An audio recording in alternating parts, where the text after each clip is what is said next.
Welcome to the Financial Advisor Success Podcast, where you go behind the scenes with financial planner, speaker, and consultant Michael Kitces to hear stories of how leading financial advisors navigated the inevitable challenges that arise on the path to success, and get insight from leading industry consultants about how to break through to the next level in your advisory business. And now here's your host, Michael Kitces. Welcome, everyone. Welcome to the 487th episode of the Financial Advisor Success Podcast. My guest on today's podcast is Lori Atwood. Lori is the founder of Fearless Finance, an RIA based in Washington, D.C. that has served almost 3,000 client households over the past 3 years on an advice-only, predominantly hourly fee basis. What's unique about Lori, though, is how she built an internal planning software platform to meet the needs of her ideal target client alongside a team of advisors ingrained in her firm's culture and planning processes to profitably and efficiently serve new and existing clients. In this episode, we talk in depth about how Lori decided to pursue an advice-only hourly model to be able to serve working-age clients facing major life decisions. For example, the financial implications of taking a new job in a different city, as well as traditional financial planning clients with more assets who might want to confirm that they're on track for retirement. How Lori decided to create a hub and spoke model for her firm with advisors who are tied into the firm's culture as well as its systems in order to create a stronger brand, and how Lori decided to build her own financial planning software platform with the support of external developers to allow her advisors to efficiently zero in on the planning issues most important to their clients. We also talk about how Lori spends approximately 18% of her revenue on client acquisition, resulting in 400 new clients last year with a 64% close rate. How Lori's marketing spend might be relatively high amongst advisory firms in terms of percentage of revenue. Her per-client acquisition cost is much lower than the industry average given the number of clients she onboards each year, and how Lori markets in part by sponsoring podcasts that put her firm in front of listeners undergoing life changes and therefore might be ready to meet with a financial planner. And be certain to listen to the end, where Lori shares how she finds that many clients who might otherwise find financial information using AI tools come to her for confirmation, not information, on their financial situations. How Lori finds that being transparent about her pricing on her website and communicating that clients should expect increases to the hourly fee every 2 years has resonated well with prospects and ongoing clients alike, and how Lori has ultimately found it gratifying to be the first call her clients make when they face an unexpected financial situation, and to be able to provide them with meaningful solutions that keep them on the right track financially. And so, with that introduction, I hope you enjoy this episode of the Financial Advisor Success Podcast with Lori Atwood. Welcome, Lori Atwood, to the Financial Advisor Success Podcast. Thank you so much for having me. I'm really excited to get to talk in today's episode about this ongoing evolution to me in the industry of the emergence of advice-only advisory firms, which I find is generally framed as some version of we charge fees for advice services and we don't do the investment management part. Like we can't. You cannot give it to us. We don't do discretionary asset management with a custodial relationship. We just, air quotes, provide the advice under various models. And there's been a number of advisors out there, including a few that we've had on the podcast, that have built, I'll characterize as practices like this. Like we individually get paid, we can make a pretty good income at it, and they've done it successfully. But as with almost any business model, it's different when you're trying to build a business. Like when there are multiple advisors, when there are multiple people, when it's not just you delivering the services, it's the team and the business delivering the services and all the infrastructure that you have to actually build to size and scale up and any type of advice business. And what I think is of a different kind of path when it's an advice-only business. Because there is this interesting dynamic to me in the AUM model that AUM fees just naturally grow with every client over time. Ideally, they're still contributing early stage, maybe later stage, they're retiring a little, but markets grow, and they don't even just grow at the rate of inflation, they grow at a real rate of return over inflation. That's why we invest in markets, which means AUM models naturally grow revenue per client at a pace greater than inflation. And as the advisor, you simply have the opportunity and privilege to take your rising profitability and reinvest it into services for clients so that you still run a reasonable margin business and hopefully provide a great value to your clients. And I think a lot of firms do that well. But there is, just dare I say, like there's a certain luxury in the revenue grows automatically. You just have to choose what to reinvest into to provide enough quality for your clients to make that worthwhile. It's very different when you're operating some kind of fee for service model where like you have to make something valuable and offer it in the marketplace and have them say yes, just to have the opportunity to then deliver it to them and get paid for it. Yeah. And that's what we all have to deal with the moment that we're running any kind of advice only fee for service oriented model, subscriptions hourly, whatever it is. And so I know, Lori, that you have been building a business in this direction. And so I'm very excited to get to talk about like what it's really like when you're trying to grow an advice only business and value proposition and make the reinvestments that you need to make to grow it beyond just you being the sole advice deliverer in the business and really building it into a team environment.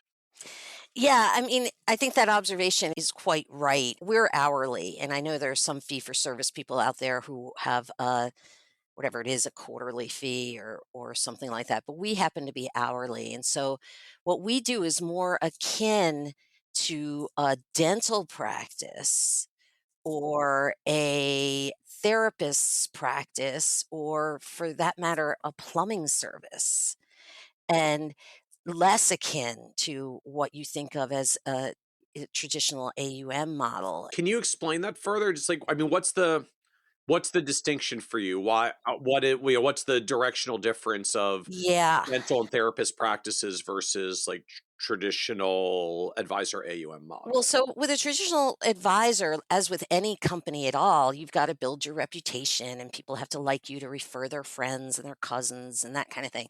So that's similar. But with us, it's a fee for service model.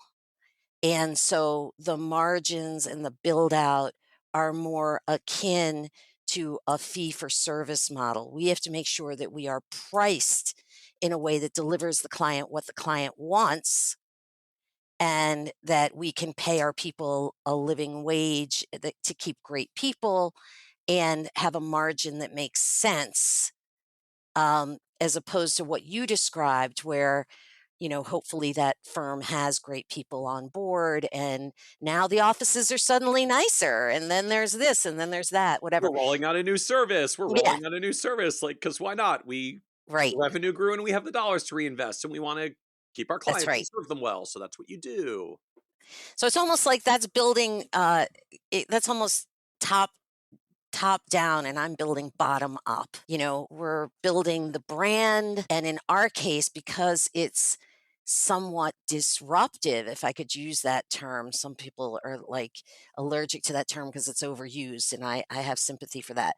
But it's disruptive in the sense that, you know, it's there aren't a ton of hourly models out there. And it's hard for clients to find someone that they can pay for financial advice by the hour.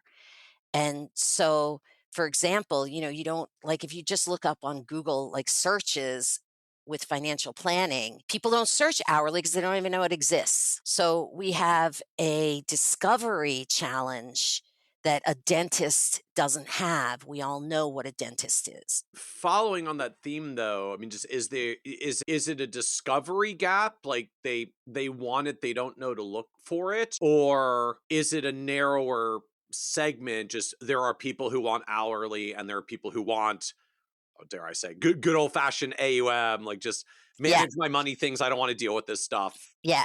I'll come in a So couple of times a year. right. I wake up every morning believing it's the first of the two things that you said. And the reason I believe that is because um, we've had a lot of great experience. Once people know we exist, the close rate is very, very easy. It's very, very high. And What is high in it's your world, just for context? 61% of people filling out a contact me form on the site fill out and sign an engagement letter. Okay.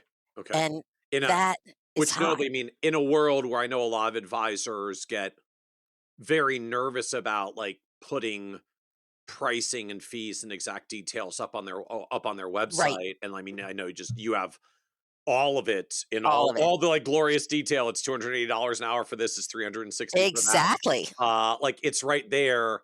and off you go that almost 2/3 the people reach out are like, sign me up. Yeah, and I think what I when I went into this, uh, I deeply believe that there was a segment, especially of people in the asset accumulation stage of life, that were not served because they were afraid. They were afraid of being sold stuff by a traditional broker, and they felt they were too small. They had questions that weren't necessarily related to, half a million dollars of liquid net worth. And that's fair. From 28 years old to sort of 55 years old, it's hard to find super wealthy people who want you to manage their money, and I didn't really have that much interest in that. I have done that before in a past life, but I didn't have much interest in that. Where I had an interest was like reducing the stress people feel around money. How am I going to get this kid into college or through college? How am I going to pay for daycare? How can I figure out a down payment on a house? How can I make a change in my career? Because I really want to start a business, and I know the first couple of years it's going to be tight. And somebody sitting in a marble office that does assets under management and manages your liquid net worth simply doesn't care that much about that. And rightfully so. That's not where his or her incentives are placed. So I'm fascinated by this sort of dynamic and how you're framing it, because there's a case made out there by, frankly, like a lot of the commission-based world Uh-huh. that says something to the effect of most advisors, particularly in RIAs, because that's sort of the required registration to do AUM, Yeah. have evolved to AUM models. And AUM models typically have asset minimums. And at some point, those firms start distancing themselves from like the true middle of America. Yeah. We tend to at least we can work with maybe the mass affluent, the people who have merely a few $100,000 and not a few $1 million. But that's actually still, if you look demographically, like that's the top 20 to 40% households. It's maybe not the top 1 to 10%, but it's not median American. That's right. And the case from a lot of the commission world is some combo of either no one's out there charging fees to serve that middle America part. That's why we've got to go out there and sell them an A-share mutual fund and get our 5% because we have to get paid somehow and no one else is serving them. And or that they make the case that those folks just don't want to pay for advice. They won't pay for advice. The quote unquote, the only way they're going to get advice is if I'm out there hustling in the streets, trying to get someone to open their first investment account and buy a mutual fund. And if I got to put them in an A-share mutual fund for a commission to get paid, like that's just the only way that the model can work because they don't want to write checks and someone's got to get out there and give them advice. So I'm just like, I'm curious for your thoughts or reactions because it feels like you are playing in that same swimming pool with a very different looking model and perspective. I think that's a fair observation. I mean, again, I wake up every morning believing that the people in the asset accumulation stage of life, maybe you call it mass affluent, maybe median, I think was the term you used, uh, that they do want advice. And when they can get advice in a way that makes sense for them, people understand what hourly means. They pay their plumber hourly. They understand what that means. And then all of the prices are up on the site so they can do that calculation on their phone calculator. They know, and if the stress or the pain is enough, they say, yeah, let me go get this advice. And we are fully fiduciary, and people feel comfortable in that space because there's developing a whole other sort of world of financial coaching, which is not regulated the same way we are. And, you know, sometimes people fall to that kind of an offering, if you will, because they're looking for someone to tell them what to do when they need a $20,000 French drain in the basement and they don't know how to figure that out. And we do that. And, I grew up in a household that had nothing. And so I think part of my sort of obsession with getting people more comfortable in their financial lives comes from that. And so it sounds like it's the I mean, it makes sense. It's how significant or tangible the pain point is for the client. At the end of the day, it gets them to, if it hurts that much, like, yeah, you go out and pay someone for an hour or two of their advice to figure out how to solve your thing. That's right. And people are clients are very sticky. I mean, I started this business 9.5 years ago, and I still have my original clients. And, people stay with us because, a lot of times people who do the AUM model say, well, we want a deeper, more lifelong relationship. And I say that's fabulous, but we also have that long relationship because, you become a trusted advisor. They know exactly how much they're going to spend, and they come when they have life changes, or when, every year to get a physical like you do with your regular doctor to make sure everything is ticking over the way it's supposed to be. And we found that people are quite sticky with this model. So tell me more about it. So I guess let me take one brief step back then and just ask Lori if you can walk us through just the actual business model. I mean, like what does the firm do and how do you charge for it? And how do we do it? And so when I first started,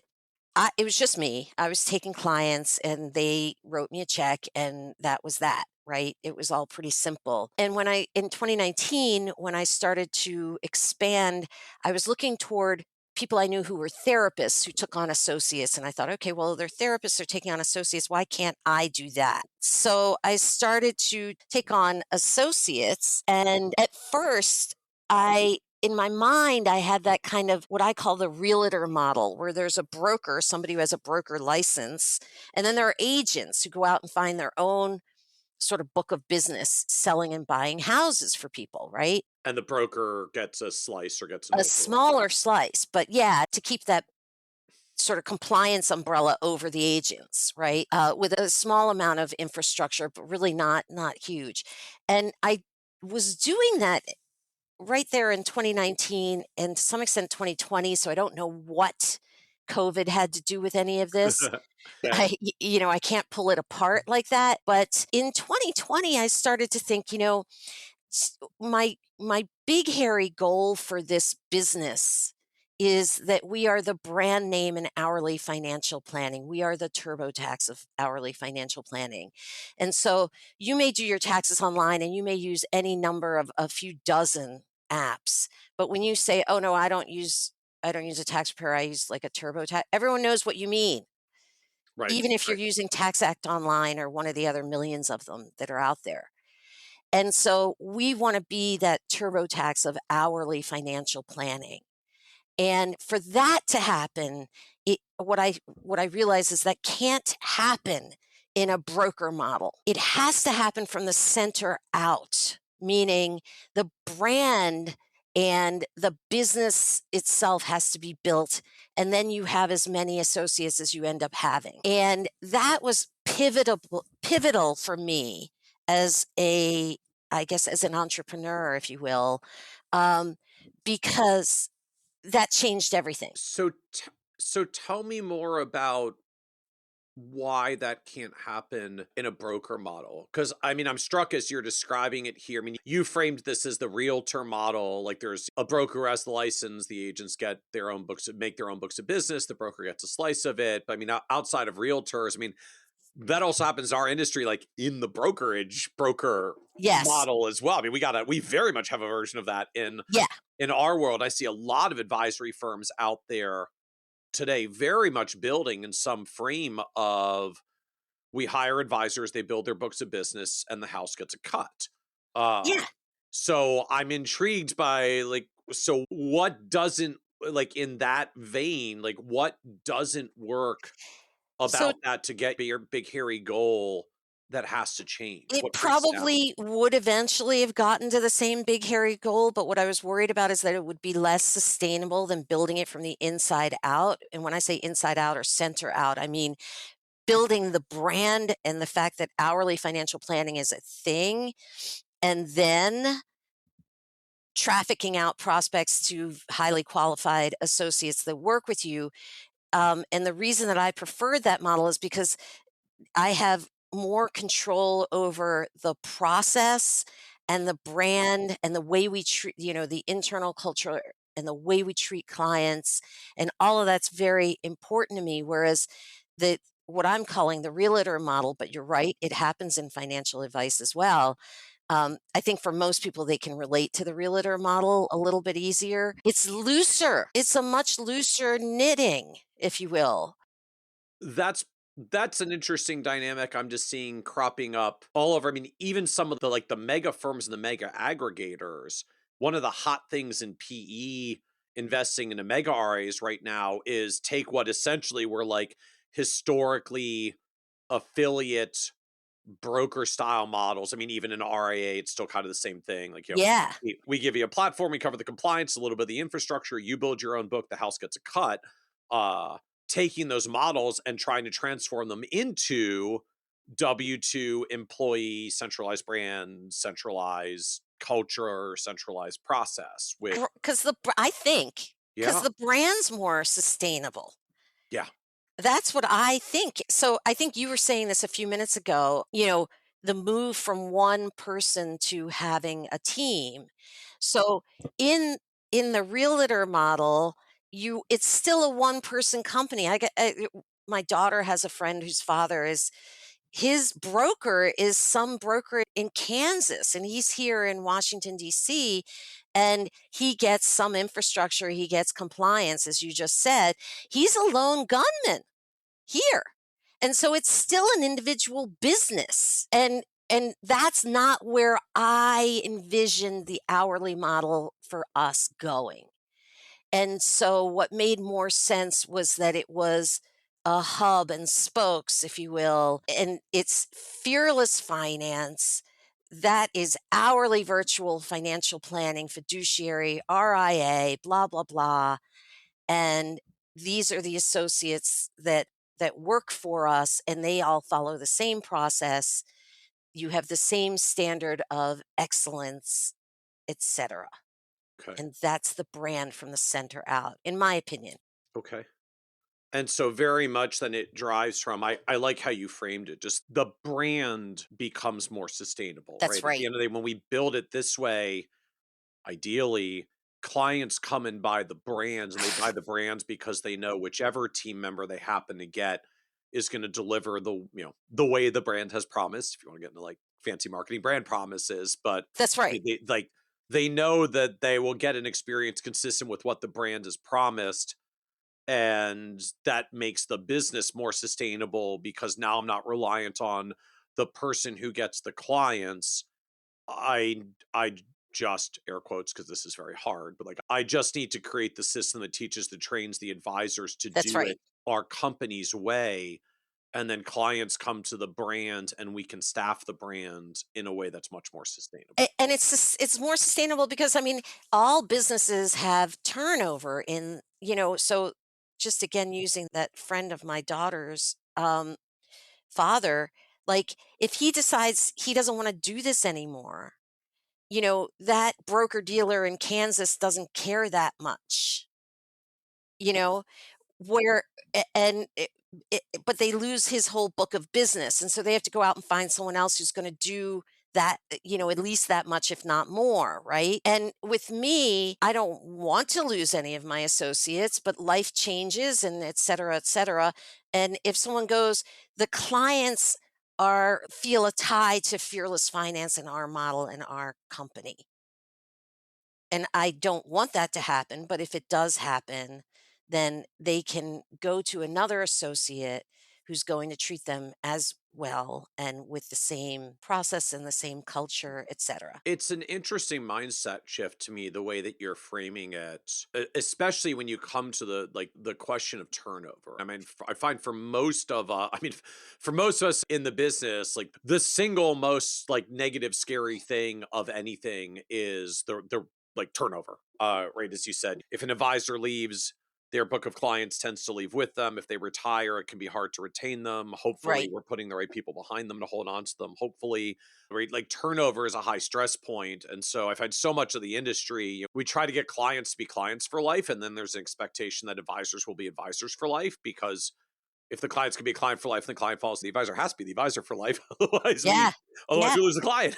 Yeah. ah And just you're bringing a fundamental different framing to say, look, folks, all businesses have turnover. This is a reality. So we can fight really hard to never have turnover, which eventually becomes really challenging and expensive because you start making accommodations you don't want to make, or pay comp you didn't want to pay because you're so That's very terrified of true. losing someone, Yeah, instead of saying, no, no, no, all businesses have turnover. This is a reality. The question really is, how do we make the business more robust to the inevitability of turnover? And then it leads you down the direction of, well, then don't run the realtor model where they all build their own books. Run that's the it. centralized brand model where Bingo. if for some reason the advisor leaves, clients are connected to the brand and we can train another advisor to deliver that quality. And what an amazing gig for them. Like, so to be clear, you get trained and you sit there and we give you clients, you give them all awesome advice and we pay you well. Like That's this right. is a good thing for all involved. I That's think. exact that's exactly right, and I don't have the kind of turnover. I mean, I still have everybody who had started with me. We've had some situations where somebody has come in to train and it just didn't work out, but the people who've actually started taking clients, they're still with me. And a lot of times, some of it is due to the fact that these are more experienced advisors, not 22 years old. They're experienced advisors who were never comfortable with the AUM or the brokerage model. And now they have a home and it fits with their own personal sort of vision of what they wanted to do when they wake up in the morning every day. So now take me further down this road. I think I want to understand just the actual business model. I mean, literally, like, what do you charge? What do you do as you went in this direction of, we want to have a more standardized, firm level thing that the brand promises and delivers on? Like, what's the So thing? What's the pricing and service model now? so the big thing, and I think I don't want to put words in your mouth, but I think it's what you're asking, is when we were the realtor model, the advisor, the associate had a percentage of the hourly rate. The hourly rates are right on my site. It's clear to everyone. And so there was a split, if you will, right? With the Yep. firm. And that all makes sense. Everybody's used to that. That's all Yeah. normal, Percentages of right? revenue, split rep Yeah. codes. We've all got Yeah. all the payout ways. Yep. Yeah, that all makes sense. So in the sort of hub and spoke model, if you will, or the branding model, we have an hourly rate for associates based on their experience and their sort of their qualifications, the letters after their name, if you will. And we break it into A, B, and C. And they have Like an A, B, hour. and C clients, or like A, B, and C No, pricing no. tiers of the advisor? A, B, and C pay hourly pay to the advisor. Okay. Yeah. Okay. Clients are not broken up. Clients are clients for us. So Okay. which is a great question, by the way. Yeah. A client is a client. Somebody who comes to me with $20 million is paying the same amount that a 28-year-old who's just out of grad school is paying us, period. The associates, when they come in, we agree sort of what level they're on, and that's their hourly rate until they either one get an additional certification or they've been with us a certain amount of years and then they get moved up to the next rung or the next level. And the firm keeps the rest because the firm is paying the crucial cost of customer acquisition. And Okay. that was laid at the feet of the associate in the realtor model. And now it's moved to us. The bookkeeping and the insurance and all of that is pretty much the same. None of that changes dramatically. But it's the CAC, it's the customer acquisition cost that's now been shifted. And that's not nothing, as they say. Oh, yeah. Yeah.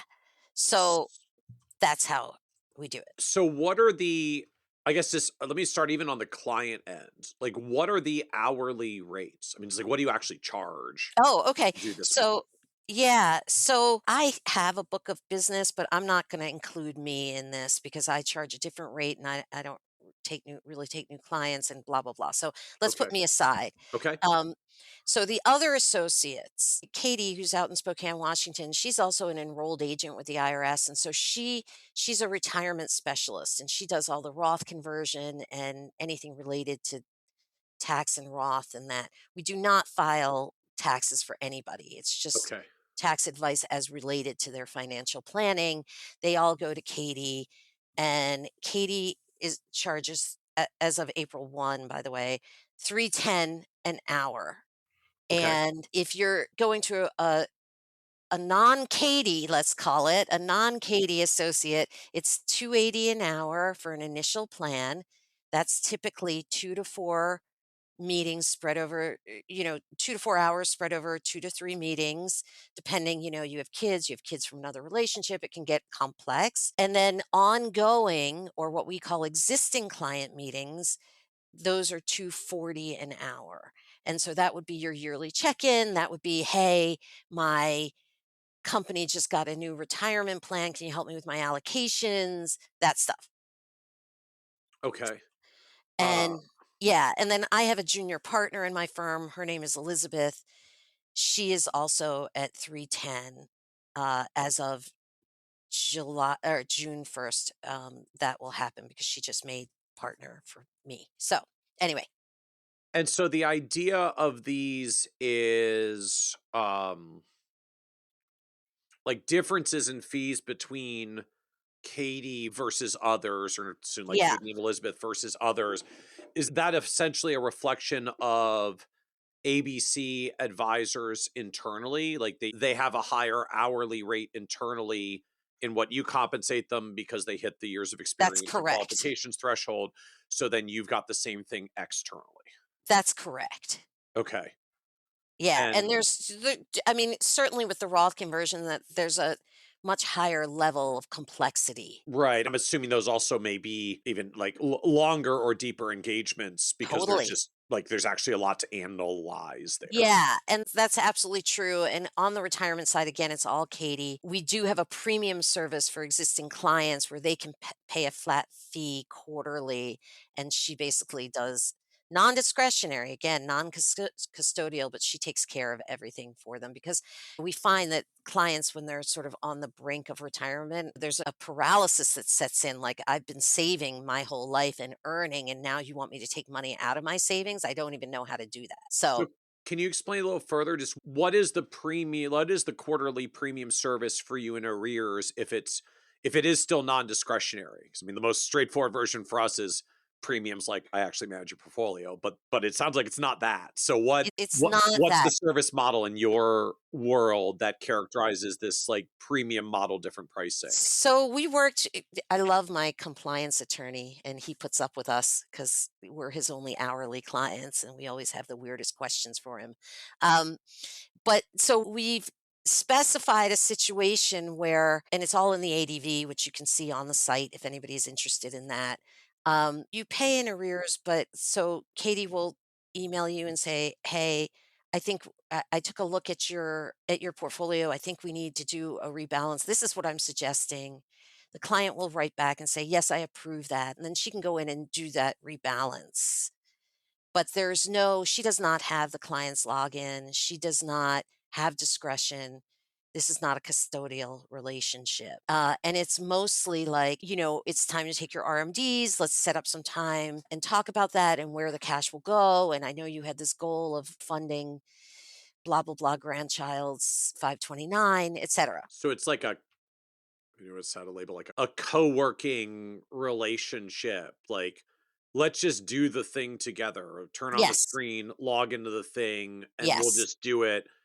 And basically, I'll hold you accountable to do it because we have a meeting on the calendar, and I'll make it not Yes. scary because I'll just literally like we will click through together and figure it out. Don't get overwhelmed by the screens and the That's prompts. right. That's right. We're just gonna figure this out together on a screen share. Yep.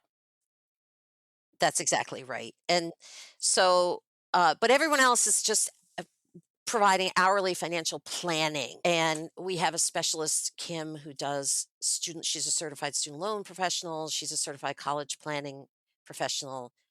So she's got clients who are worrying about that kind of thing. And otherwise, we have generalists.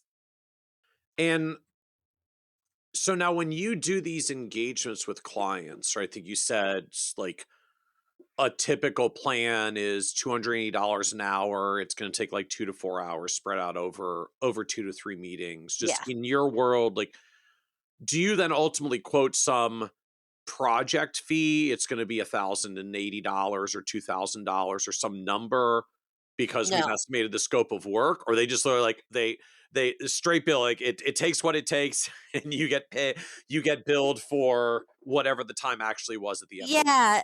I mean, we're well, at the risk of sounding immodest, we're pretty good at knowing that it will fall in that 2 to Sure. 4 hours, and so they can take their calculator on their phone and based on what we charge and know what they're kind of in for, and then they can decide, and they know, again, it's all on the site. We typically want an annual check-in. A lot of our clients, especially ones who are closer to retirement, want a 6 monthly check-in, and that's their prerogative. That's fine because they know that if they sit for an hour with the associate, this is what they're gonna pay, period. But you're not giving them a fixed No, project fee quote because I guess you don't want the business risk. If it turns out they bring up a bunch of things they didn't tell you about before and it gets longer, like just then we'll bill you for the time. that's right. And if you say you're fast and simple, it's really fast and simple, we'll bill you less because it'll be That's done faster. absolutely right, and we get a lot of adult children of our clients. They're like, "Oh, you've gotta see my kid," and that kinda thing can be an hour to 90 minutes. I mean, it's really pretty simple. Yeah. So then do you have to live in a world of time tracking? Like how much time do we spend in each meeting and each phone call and reviewing documents and prepping in software and like all the stuff to get to a trued up bill of all the time spent in all the areas to deliver the Well, plan? it's a great question. We I was the guinea pig of this because I was doing this for a few years Yeah. before I took on an associate, um, and the we've built the model. There's very little prep time. Again, with the exception of Roth conversion, there's very little prep time, and we prefer to do the data gathering with the client. We give the client a list of the data we're going to ask about at the meeting. They don't send us anything prior. I don't have any place to store it. I don't want the paper, that's for sure. Um, Yep. my goodness, yeah, somebody did send me paper just a few weeks ago, and I've gotta, like, find a shredder, and, I mean, I don't wanna deal with it. So, we've built the system so there's almost no prep time because that can be a barrier to access for people. They're like, "Oh, I have too busy to think about gathering all that data." Well, what if I said, "Hey, there's not a lot of data to gather. You're gonna be fine." And that helps get people in, and it also reduces the drag on the associate. And so, where the real drag on the associate comes is after each meeting, the client gets what we call a summary email. It's a report of everything we talked about in the meeting. And that goes out, it's the archive of the meeting. We don't produce big white binders with Monte Carlo simulations because we find that, at least our clientele, they're not looking at that. So help me vision, I guess, a little bit more what the 2 to 3 meeting planning process is. It's like what Yeah. happens before, in, after each of the meetings in the process here? So we start with the balance sheet because I find that I just can't see without it. Yep. And so we ask the client to come to the first meeting knowing or being able to access on their phone or their computer their balances in various accounts, right? And so we gather the balance sheet. We talk through their retirement contributions. So we ask them to either be able to access a pay stub or know what hey, I'm doing 5% and I make 150,000 a year. So that's math we can do. We go through their retirement contributions. We talk about account organization, what we recommend for account organization, consolidation of accounts, if they have like 15 legacy 401ks. We're like, oh my gosh. Yeah. So to try and make it easier for them. And that's typically the first meeting after intake. We take a lot of time to really understand in the outside what's going on for this client. What are they worrying about? What's keeping them up at night? And a lot of times when it's a partnered client, what's the friction point? What's bugging you on your finances? And sometimes it's nothing. Sometimes it's just, hey, we want to know that we're doing everything right. And that's okay too, but we're trying to get it at the goal. And sometimes it's, a lot of times I joke with people about it now. I'm like, don't tell me 1 minute before we exit the Google meeting that, oh, by the way, I have an elderly parent who needs, I'm going to have to pay for them and they have to go into assisted living. Tell me that up front. you know, because we need to think all through all of that stuff. And so we really spend a lot of time trying to get to know what's going on for the client. And then we go into the balance sheet and the other things I just mentioned. So, what planning software are you using in the process? So we have our own platform that we've built. And then we also rely on Income Lab for retirement. We love Income Lab. We're big fans. And we use, well, we don't, this is not planning software. We use Zoho as our CRM. So, Lori, I guess I'm just trying to visualize though, like where's balance sheet getting built? Like when clients are, ideally knowing or able to access their balances, so you can build a balance sheet. Like where are you actually building the balance On the sheet? platform, on Okay. our platform. So tell me more about is like what is the platform? What does that mean in your world? We used to use Google Sheets, and now I'm being 100% honest. We're back on Google Sheets because we're doing an update of the platform, which I'm hoping is going to be done in the next few weeks. Okay. But it's temporary. But so I'm going to speak about it as the platform and not as Google Sheets, if that's Okay. okay. Yeah. Okay. So the platform is built, the database is in Ruby on Rails, and the front end is React. And Okay. so we go in, we ask the client to create an account and they say who their associate is. So then the associate can go in and see everything. Um, and together we use Google Meeting. You could use Zoom or anything else, I guess. When we're on the meeting together, the associate is going through the platform, sharing the screen so that the client can see it. And we do the basics, what year were you born, blah, blah, blah. And then we gather the balance sheet information. We gather estimates of their monthly expenses, their large annual expenses. Maybe it's paying for camp, it's vacations, whatever it is, their incomes, whether it's a job or somebody has several jobs or they rent a basement apartment, whatever it is. Um, and any annual bits of income, maybe they get a bonus or they get a commission check or whatever. And then we go through their retirement on the platform and what I call uses of savings. Cash use is another term for it. What is their available cash? We need to set some aside for emergencies, some for rainy day. And then they said they need to do this French drain in their basement. We know that's going to be 20,000. So what's the cash that's left for us to help them employ for gain? And then we've done the data gathering and we've built the main part of the initial plan.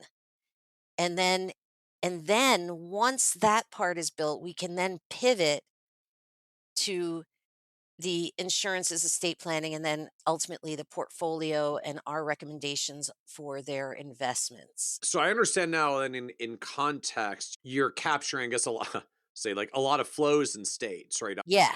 Status of their balance sheet, cash flows in and out, Yep. but not a lot of the forward looking financial projection stuff that we often do in financial planning software and traditional planning software. Well, we run scenarios if it's like, well, what if I take this job in Kansas? So Okay. our platform allows for us to run those scenarios. What if what if junior goes to this college and not that college? So we'll just run the scenarios right there within the platform.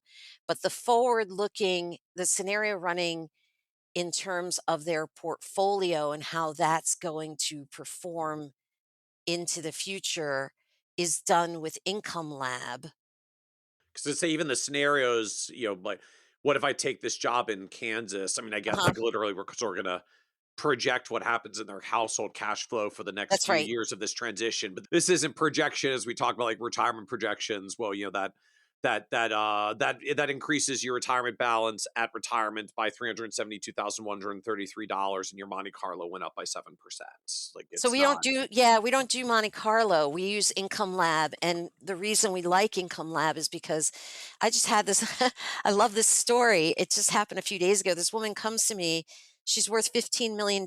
She's like, one of the reasons I came to you is because they told me I had a 2% chance of running out of money. And I'm like, unless you have some sort of something that changes with your spending. And she was freaked out by that because she didn't, nobody explained Monte Carlo to her. Yeah. 2% sounds scary. It's like, Yeah. so if the 2% happens, can you cut your spending a little and then you won't run out of money? I didn't even go into all that detail with her because Income Lab says, look, this is what you have and this is what you can spend. And here, let me test it for you. And in her case, not in every case, but in her case, it said you have zero chance. There is a zero situation where you run out of money given your current, given the way you spend. Now, if something happened and she fell into some hideous addiction or something, of course that could change. But and so we don't do that because we find that people can't, one, a lot of associates can't explain it well, and two, people don't get it and they don't take it on and own it. Whereas Income Lab, they really understand it and they print it and they put it up on their refrigerator. So like, this is what I'm going to have. And it feels good for them. And so we're fans of that approach. So what do you call this platform? I mean, like, is there an internal name? The planning software, the tool, the something, or do you just Oh literally call it God, the I wish I was platform that internally? creative. I wish I was that creative, Michael. I'm not. Yeah, I'll It's just call it the platform It's the internally. the platform. The Yeah, it platform. is. All It's right, I love the it. platform. Yeah. So then help us understand, like, why the time and effort to build the platform and not use Money Guide, eMoney, right? Capital, like I've tried all of them. I one of the tried all of existing. them. All right, so I'm fascinated. It's like, what is so missing? You went, darn it, I'm literally gonna hire software developers and make my own darn thing because I can't take it anymore. That's right. And developing software is painful. So I'm it's gonna have more definitely not questions about that in a moment, but yeah, it's definitely not something you want to take on for giggles, if you uh-huh. will.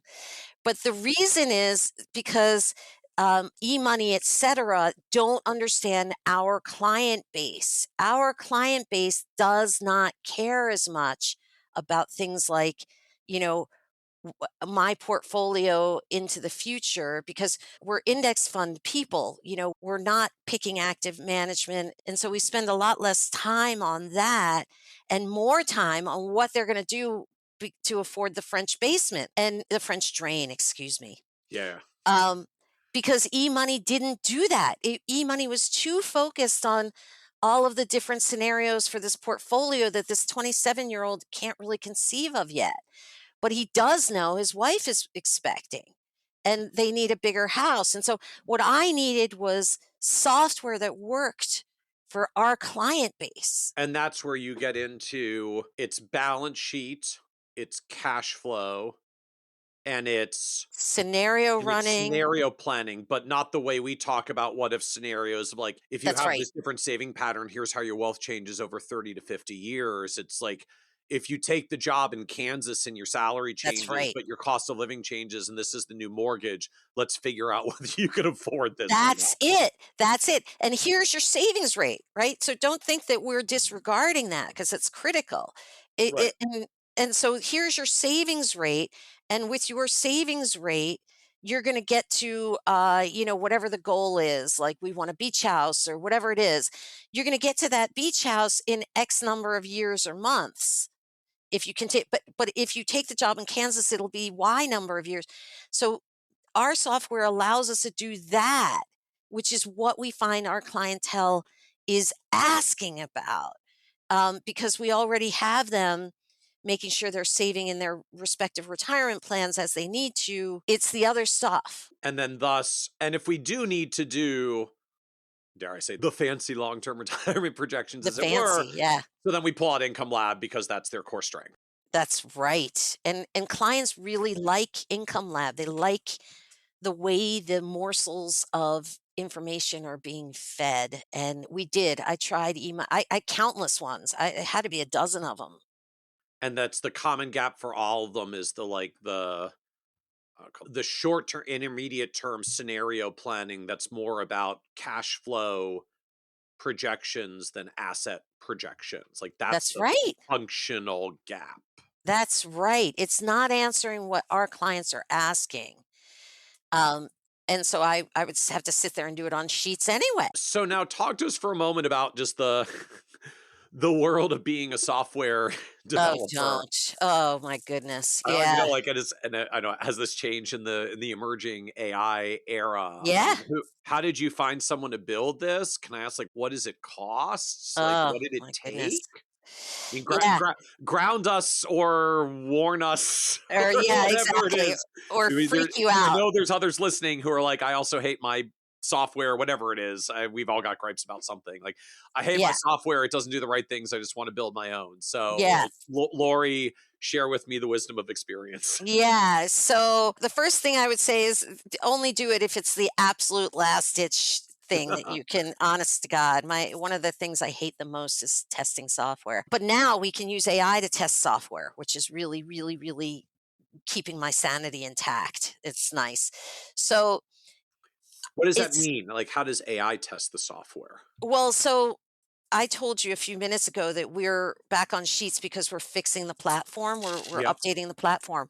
And so the person I have that does the Ruby, and you had asked me how we came to all that, so I definitely will go into that in 1 second. He's like, "Well, we can get."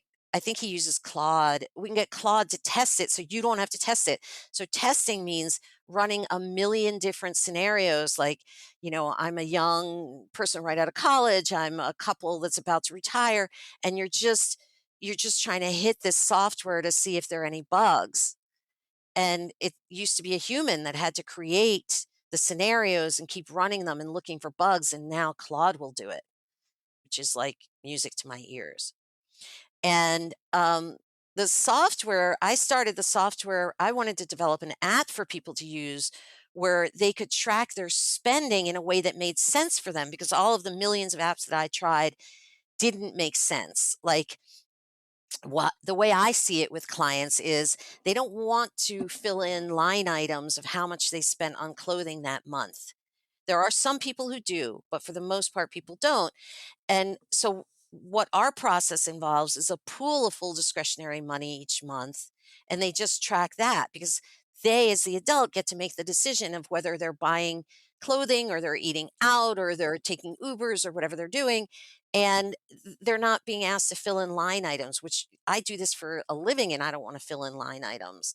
And so, we developed an app in 2018 that tracked that kind of spending. And from the app came the platform. And the guy who developed the app he's a Ruby guy, right? A Ruby on Rails guy. And so the database part of the platform is developed in that. And it's been over these years. I don't have the exact amount, but it's most definitely six figures. I would say it's at least 200 to 300,000 that we've spent over the years on Everything, that. yeah, you don't do it at once. It's just, No, we no, spend whatever, a few tens of thousands of dollars, it and then the seems like next year there's more always. features and we spend more, and then there's Yep, more features, we spend more, and then the world yep. changes a little and we have to update it. And welcome to the world of maintaining software. Yeah, that's exactly right, but it gets me further down the line of what we were talking about a few minutes ago of that hub and spoke. We use Right. our own platform, everyone's used to our platform, the clients are used to the platform, and we gather the data that we precisely need, and again, it's all part of that. Well, and so now, as I look from the flip side, like for a lot of advisors out there doing comprehensive plans, I mean, the idea the whole thing gets done in 2 to 4 hours is like a punchline to a joke. Like, just it takes longer than that through all the planning software and all the things that we project and do. And you're getting the whole process done in a few hours plus the meetings. And so, like, part of that is because our planning software is built to our process, and it's Yes. allowed us to shorten our process, which means now we get the total engagement length down, which means the total price is down, which means now we can attract more clients. Because what I mean, if I'm mathing to $180 an hour build out over the span of 4 hours, like you're an $1,100 plan, not a $2, $3, $4,000 plan That's like a right. lot of firms. So the software, if I think that's right, like the software gets you faster, the speed gets your price point down, the price point lower makes you more compelling in the marketplace so you can get a higher volume of clients. Yeah, all of that, all of what you said is correct in my mind. And what I would add to it is that the process itself spends a lot less time on the things that people traditionally do, which is, well, if you invest in this mutual fund, this will happen. And if you, because we're index fund people. So So you there's, just don't need that level of that's the right. here's the impact of our various portfolio changes, That's proposed, right. current versus proposed. We're just now getting down to the here's what you can actually afford to spend in retirement, and here's how you would need to change your spending if bad things happen, not our performance, but markets. That's right. Again, like Income Lab's good at that kind of It's excellent, and it gives model. us the guardrails, which is another feature that clients really, really like, Yeah. because 'cause they're like, "Just tell me where to stop." And then I can say, "Here, this red line." And so, as opposed to, "Well, you have a 22% chance of this failing." I just haven't met a client yet who knows what that means. And it's hard, it's complex. Monte Carlo modeling is complex. And so we really, we found a good fit with Income Lab for our client base. And so would you I mean, is there some vision that eventually the platform also gets sold to other advisors? A lot of us do Yeah, that. Like we make a thing for ourselves, then we sell it to our peers. Like, is there a vision for that? Or is the idea like, no, this is our proprietary software, as it were, to make our brand unique. So we don't want others to have our special sauce. I can see a world in which that happens. I don't have any particular plans right now because I spend 150% of my time on growing our business. But I can see a world in which that happens for sure. Okay. Because I think that me personally, I believe there are enough clients or potential clients out there that really would love this model, that sharing it would not be like shooting ourselves in the foot kind of a thing. So now, very helpful to understand now more the software and where it fits. So this helps me understand further, like just outside of Katie's specialized Right. retirement projections. Let's do Roth conversion analyses and Income Lab and all of the Yeah. things. That most of the planning work, I mean, basically is I guess, the meetings and the follow up emails, but Yeah. not a lot of prep. That's right. So similarly, then I'm trying to take all this in. So it in your world, associate advisor. I mean, I guess in some firms, an associate advisor, like associate, is essentially the label for a support person, a support role. Like you're not a lead advisor, or you're an associate advisor. But it sounds like that is not the context for you. Associate advisors in your firm are like fully client facing. Yeah. Like they're literally an associate of the Of firm.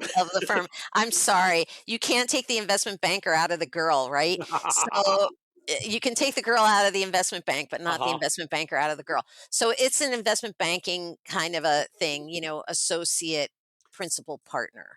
It Okay. doesn't, it's not a back office, front office thing. No, Okay. Okay. no. Okay, that's helpful. Yeah.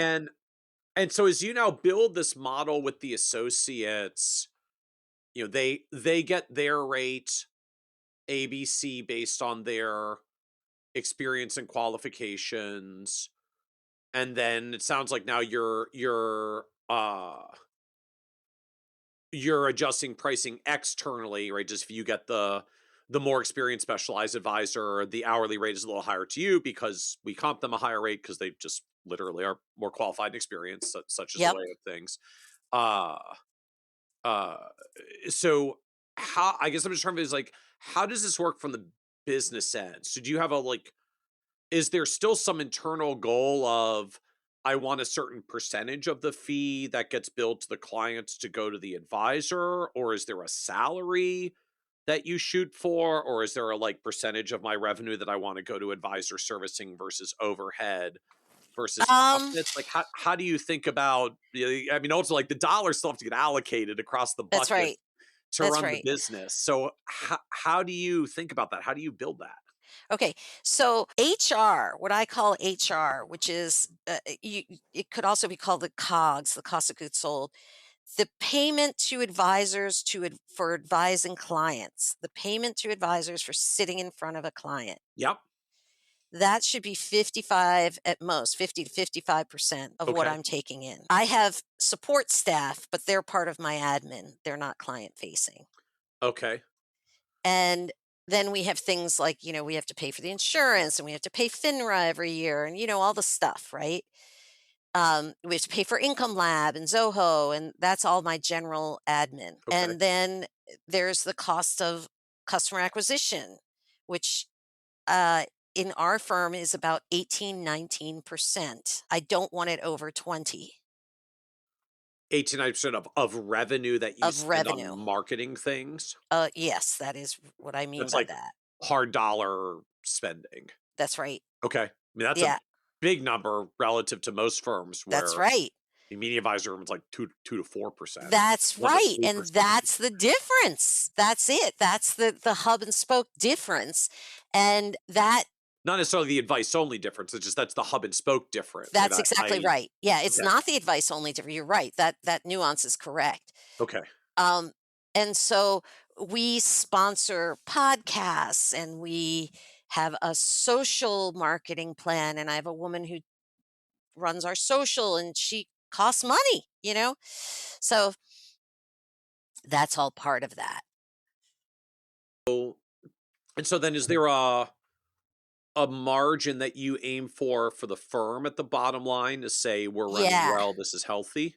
Yeah, I'm looking for 10 to 20%. Now, it's lower down at 10 when I'm having to do a bunch of software. And it's higher up when the software is kind of just going along on maintenance. I got to be honest, it really does have a lot to do with the software. Well, I guess, but I mean, and also the marketing. I mean, if you're running Yeah, 10 to 20% margins, spending almost 20% on marketing, then if you were a traditional advisory firm that spends about 2% on marketing, your margins would be almost 30. that's Ju- right. Just if you pulled out the marketing spend and higher from there in the years that you don't have big software investments. I mean, like this math's well for you, I guess, because you just don't have a lot of support staff admin. I mean, so I guess what's the total team? Like how many people are in the firm and There are what are the roles and seats? 10 of us.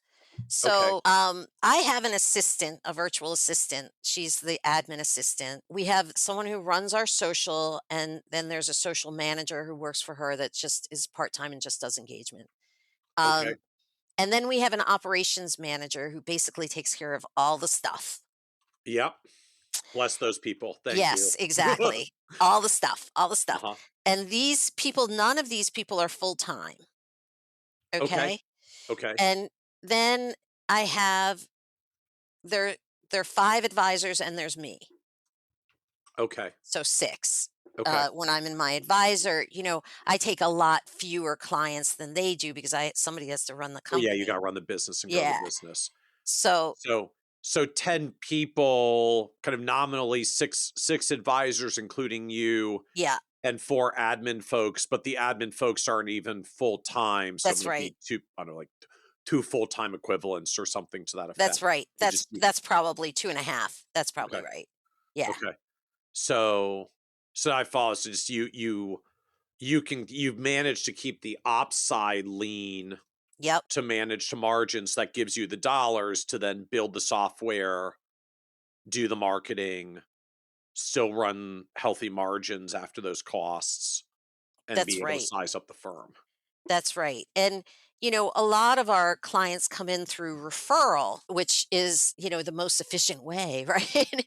But, a lot come in from our direct marketing. So from referral, from word of mouth, if you will, we're getting about half of our people. And the other half are coming from social media and podcasting and the stuff that we're putting dollars out into. So in that vein, I guess just tell us more about what you're putting the stuff dollars into. I mean, just where are you spending that much revenue to drive growth? Yeah, I mean, the biggest challenge I've felt in this business, other than testing software, which I've already complained about, is the marketing, is the customer acquisition. Because the thing that, at least in my experience, and I'm the person, like my personality is, I'm the person who walks in the room and says the emperor is naked. And if it weren't for my husband, I'm sure I would have gotten into a lot of trouble because he's usually like, yes, everybody knows, you don't need to say it. So, um, that's my personality, and so I'm gonna be that blunt here. Okay. And I've tried a lot of marketing consultants and growth consultants and search ad consultants and Facebook ad consultants and agencies, and none of that works. You cannot buy the revenue. You have to build the revenue. And if anybody out there has ever seen Shawshank Redemption, where he's tunneling through with that like tablespoon or whatever he had, Uh-huh. that's what it is. That's what it That's a is. colorful example. Exactly. I don't want to be any more graphic than that. But Understood. but that's what it is to build a brand. And it takes a long time and you hit a lot of walls. And I don't know when the tipping point will come, if it comes or whatever. I mean, our growth has been steady and strong, and I knock on wood when I say that. Um, I do believe that hourly financial advice is going to hit a tipping point just like index funds did. And I believe that, and I want to be part of that. But you can't. There are no corners to cut. You got to do the work. And when I was younger, somebody once said to me, "You got to do your own physics homework," and that person couldn't have been more right, because you can't know what the client really wants and how to find the client unless you're really doing the marketing and building the brand yourself. I just don't believe it can be outsourced easily. I think it can be outsourced once you're Coca-Cola and everyone knows what you're doing, but the building is tough, and that's where most people decide they don't want to put their energy, and they just you know and so that's okay, but we're putting our energy there. So help me us understand though. I mean, just literally, like, where are the dollars going? I mean, what are you actually spending money on? So we sponsor podcasts. We have some podcasts that work really well for us. I go on podcasts, which is what I'm doing today. And we sponsor influencers, and we do some conferencey stuff, not much. So We do some. what kind of like podcasts and influencers do you sponsor? 'Cause I see very little of that in the financial advisor world, particularly influencers. We usually have the opposite kind of views around I'm sure. Yeah, financial yeah. influencers in particular. So tell us more about. I mean, like, I don't know if you have examples. Like, what kind of podcast do you sponsor? Influencers do you We don't we sponsor? Where yeah, does this so work? we don't typically, and I'm Okay. not saying we won't in the future. If it works, we're going to do it, but we don't typically sponsor financial planning podcasts. Okay. You know, we some of our biggest referral source is therapists, because therapists are like, "Hey, can you fix this so we can work on the stuff that we're trained to work Sure. on?" Yeah. So we go where the therapists congregate. Okay. And divorce attorneys, "Hey, can you fix this?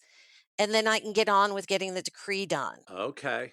Right? So we So in essence, go, you're trying to find like the podcasts of center. I guess the old industry label, like podcasts of centers of influence who could refer out to your services, but you're not going to meet them one at a time in local meetups. You're like sponsoring their podcasts and the people they follow.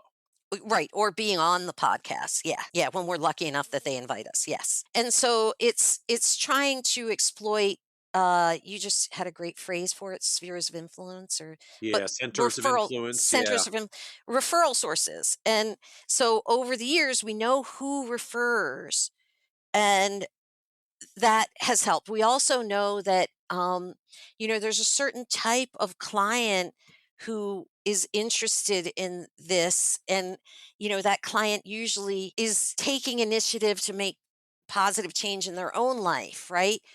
And so that client may be listening to, home organizing podcast, or eating healthier podcast, or wherever Oh, you yeah. yeah. And so wherever you hear kind of better help, that's where we're going to go. And so what kind of it's like what kind of ads do you put forth in that world? I mean, it's just, and if you ever want to get help on your financial situation, Fearless Financial here is here for you at only $280 an hour. Like Well, that we kind have of like, is it that on the nose, or do you do other it's angles? Like, just what kind of ad messaging do you put in front of these folks? so we don't use an ad. We do Okay. host read, and Okay. we give the host talking points, and most of the time we invite the host to come through our process so they feel it. Okay. And that is priceless. Yeah. And so they come on and they're like, I was fighting with my husband or my wife or whoever it is, Yeah. and now this has made all the difference because we know what we do makes a Yeah, difference in yeah, people's yeah. lives. So Forget all this selling the intangible. Just that's let the right. host have the experience, and then let them speak from the first person experience. That's exactly right. That's exactly right. So in this hourly world, the scope of each client engagement is fairly limited, right? So, it's not a 20-hour plan, it's a 4-hour plan. Right. Uh I got to presume then that you end up with a fairly high volume of clients that you need to bring in. Like, what is typical new client flow for you in a month or a year? So in 2025, we had 608 prospects. This doesn't count me, by the way. This is just for the Okay. associates. 608 prospects. We closed 64% of those deals. Okay. Um, Wow. So and 400-ish clients, it's just about 400 clients. 400. That's right. We have almost 3,000 households of people who have been to see us in at least the last 3 years. So you've got a very high volume That's right. of clients that you serve, which I guess, I mean, getting back to the earlier, like, how much demand is there in the world for this kind of service? I mean, I can't help but reflect, the median advisory firm out there has something like 3 to 5% organic growth on 100 clients, which, if you do the math, is like one client every other month, is a pretty good growth rate for most That's right. advisors. I mean, just truly, like, you're Yeah, keep doing that and getting them in AUM models and do that for 5 or 10 years, it adds up to a lot of money in revenue. Like, you're it doing great. does. And like, that's a slow week for you. That would be problematic. Yeah, that would be problematic. And so doing, I mean, it's the way people always say it. It's doing something different is painful sometimes. And so, yeah, had we done an assets under management model, getting a dozen clients a year would be fabulous. Yeah. I mean, you're averaging more than a half a dozen clients a week. That's right. So it's Yeah. just a whole other scale. It's a different, yeah, like I said, it's much more akin to a dental Yeah. practice than And it is anything else. and and then, I mean, you had mentioned earlier things like client acquisition costs. Is that actually something you track and measure? Oh God, yes. So what it So nerd out with me. So what's the CAC? What's the client acquisition cost in your world to Like I do this said, it model? is it is 18-19% of a lifetime value of a client, where a lifetime value of a client is what we call a lifetime value of a client is three initial meetings and three check-ins. It's somewhere between 1,500 $1,800. The truth is, from the numbers, is that people spend a lot more than that with us, but that's what we use for our calculations. So Um, so you think of a lifetime value as 1,500 to 1,800, and then you're trying to get CAC under 20% of that. So, like, you're trying to keep client acquisition costs in the $200. Yeah, $300 range. that's right. Well, which is striking to me, because I mean, we do these studies broadly for advisors in our marketing research. I mean, CAC for the typical advisory firm is like $3,000 to $5,000. Yes, Mo because you most of want it's somebody their with a lot of assets. Yeah. yeah. I mean, most of it's also the cost of their time. It's like, oh, I spend 2% of my revenue on marketing and 25% of my time doing business development. It's like, well, what's 25% of your salary? That's right. That's Imputed in right. your marketing costs. And also it's like, oh Yes. yeah, that's really expensive marketing. That's exactly right. Especially, you're either meeting them and wining and dining them, or you're doing preparatory work, business development work to get them on board. Absolutely. Like I said with the Shawshank metaphor, it's got to be done, Yeah. and it's hard, hard work. Okay. And so I guess in that vein, just as you think about things like lifetime client value, so your clients do typically come back for some recurring meetings. Like Absolutely. you're not typically a once and done No, model. no. Mm-mm. And what I find is sometimes people will go away for 2 years or 3 years, and then they're back. Because now something new in their life changed and they had a good Yeah. experience and they want help. Yeah. So as you reflect on this journey, what has surprised you the most about this path of building an advisory business? That's an interesting question. Some things have been very good surprises. And one is that people really love it. They love knowing who to call when the basement floods. I keep picking on basements, but Uh, well, for anyone who's been homeowners, yes, it's exactly. justified. You're E- picking on it is very justified. exactly, exactly. They know who to call because if they didn't have a savvy relative or somebody like that, people did not know where to go. I mean, so many times I get a breathless call from inside a car, and somebody's like, I'm leaving this marriage," and they don't know where to go.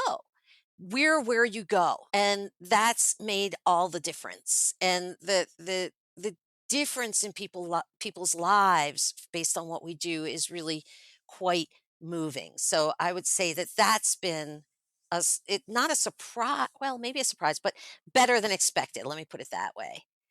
And So that then, so uh-huh. I've gotta ask in that vein, and do you have worries in a more AI driven future? I mean, like, are Yeah, you I mean, worried that at some point they like where they go isn't fearless finance, it's ChatGPT or Claude or Gemini or one of those? yeah, it's funny because, about 60% of the people that pass through my office, I don't know, I'd have to ask the other associates, somebody's crying. And I just don't think that ChatGPT is coming for my job that soon. Maybe eventually, So but at they the might end, have ChatGPT'd the that's right. less painful issues that they weren't gonna call you for $280 about anyways. That's But right. when it's that painful and people are crying, like, then They we want still to need know. to talk to someone at Lori's firm. Yeah, and the thing is that they still, even when they chat GPT, and especially some of my younger clients, they'll say, I put this through Chat GPT, and unfortunately, in my opinion, they had gotten the wrong answer. But, they want comfort. It's the age of confirmation. That's the thing. It's not the age Yeah. of information. Information's everywhere. It's the age of confirmation. And people still, what I've found is they still want a human. And it's similar, not exact, but similar. You can have a group of symptoms and you can put that into Chat GPT, but at the end of the day, if it's something rather serious, you still want to see a doctor. I love that framing, like, we're not in the age of information, we're in the age of confirmation. Because I've ironically, I've heard this cropping up from a few of my advisor brethren who are, shall we say, still a little bit more stuck in some older transactional business models, Right. who have said, like, AI is actually getting really challenging for them because, you know, they sell certain products that are less popular, and then the client brings that to AI to double check the recommendation, and AI craps all over their It doesn't work recommendation well. Yeah, for it doesn't come out potentially well. valid reasons, unfortunately. Exactly. And then they're like, yeah, all of a sudden, like, I mean, I find this phenomenon for advisors with a lot of problematic transactional business. Clients are using AI to check the advisor's recommendation, which doesn't always go well if you're not actually That's right. selling the best stuff. And in the other direction, when we're really deep in advice, clients may still start with AI, but they realize that their situation is too involved or too complex, or there are too many moving parts, or we all know AI can hallucinate. And if it's a That's really right. complex thing, I don't actually even know how to validate whether the AI is accurate. So now coming from the other direction, what was the low point on this building journey for you? Oh, goodness. I would say it definitely is that every other day I have what I call an existential crisis. And I'm I'm like, "Wait, It's is there unfortunately it's every other day. I mean, it daily would get tiring, but da yeah, yeah, you get exactly, that would breakthroughs. be exhausting."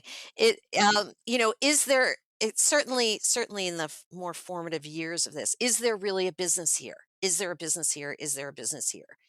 And, and my junior partner, Elizabeth, is like, "Can't you see that there's a business here?" And I'm like, I'm not gonna be done until it's done. Like, I don't know how else to explain that. There's always that when you're doing something that's different, there's always that, "Oh my gosh, is this the right thing to be doing?" Right? Because, like, when you're a dentist, as long as you're doing things the way you've been taught how to do dental work, you can be pretty sure that people need dental work. Yeah. But here we're doing something different, and so it's more akin to, like, to Vanguard and index funds and ETFs. It's like, are we doing the right thing? Is this real? Is this real? And then suddenly it was extremely real.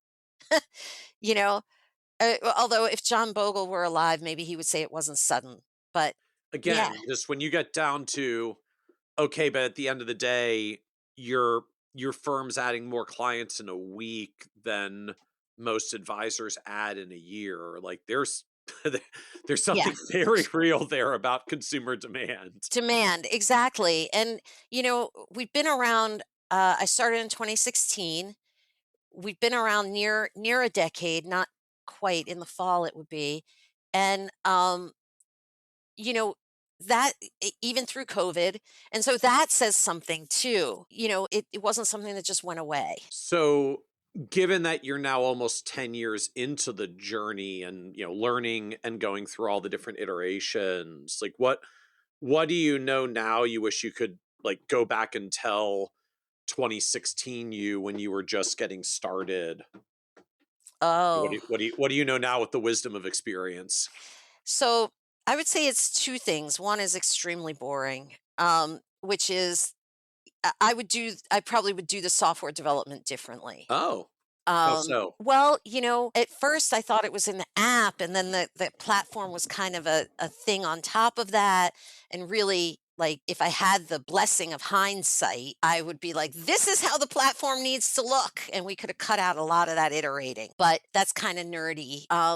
The second thing would be pricing. I think at the beginning in 2016, it was just me. It was people say that women tend to underprice. I underpriced. It needed to be priced at a certain Can level to I make it all work.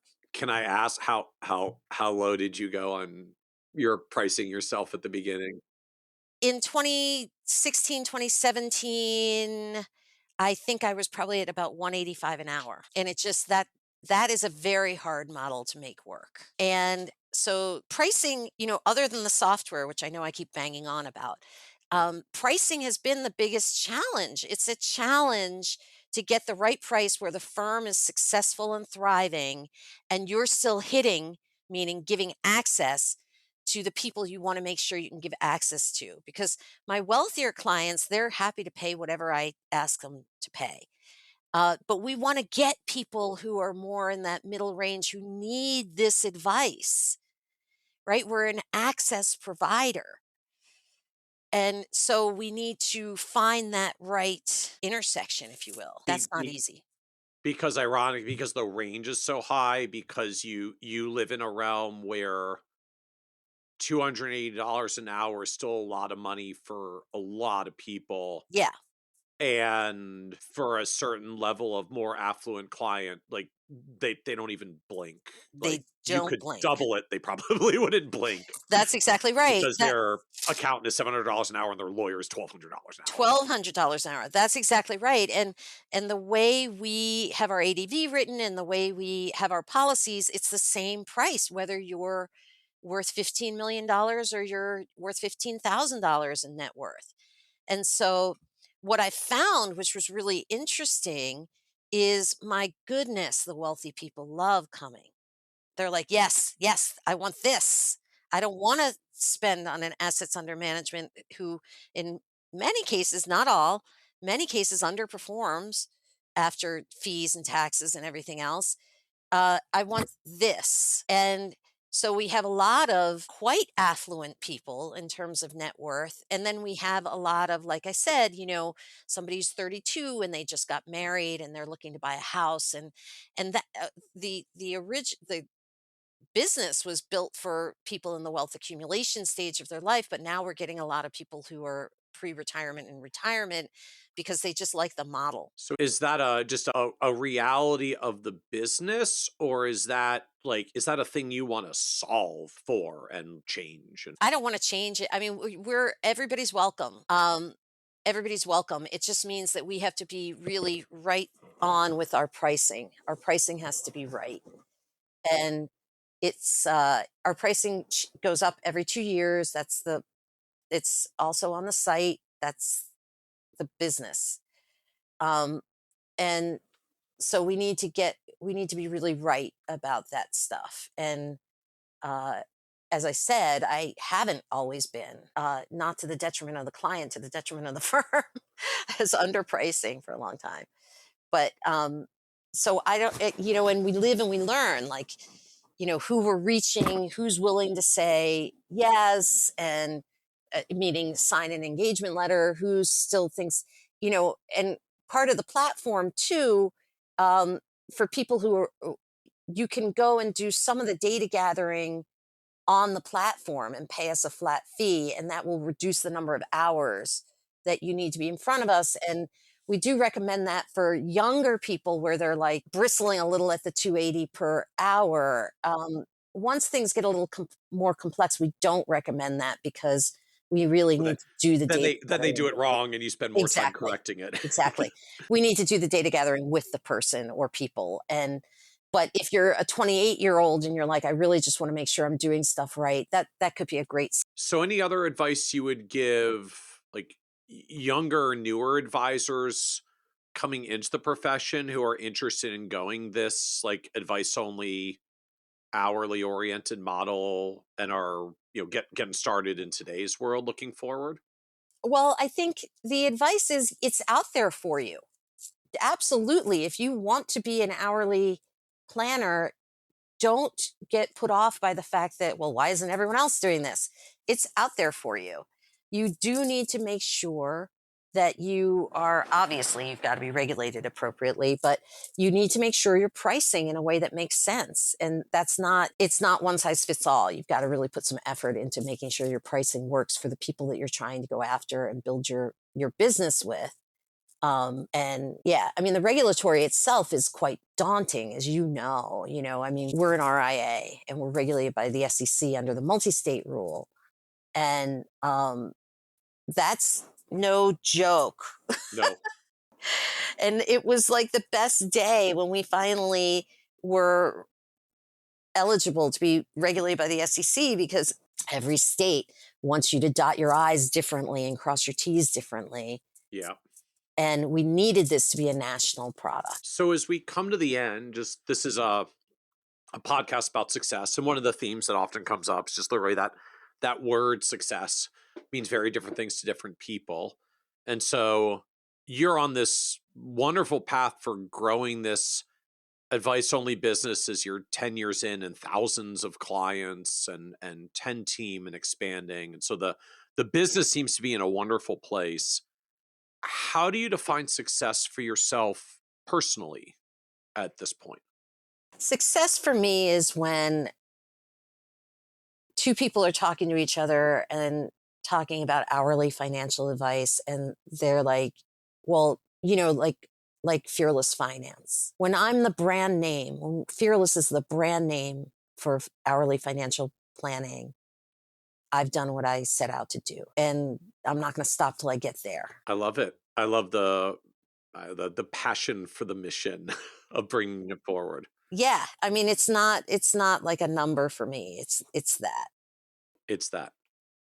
Well, thank you for sharing that with us on the Financial Advisor Success Podcast, Lori. Thank you so much for having me. It was really great fun. Thank you. Want even more ideas, tools, and resources on how to break through to the next level of success as a financial advisor? Check out the leading financial planning industry blog, Nerd's Eye View, at www.kitsis.com, where Michael covers the latest practice management trends and financial planning strategies. And by joining the members section, you can earn IMCA and CFP continuing education credits, along with exclusive member content. Get it all now at www.kitsis.com.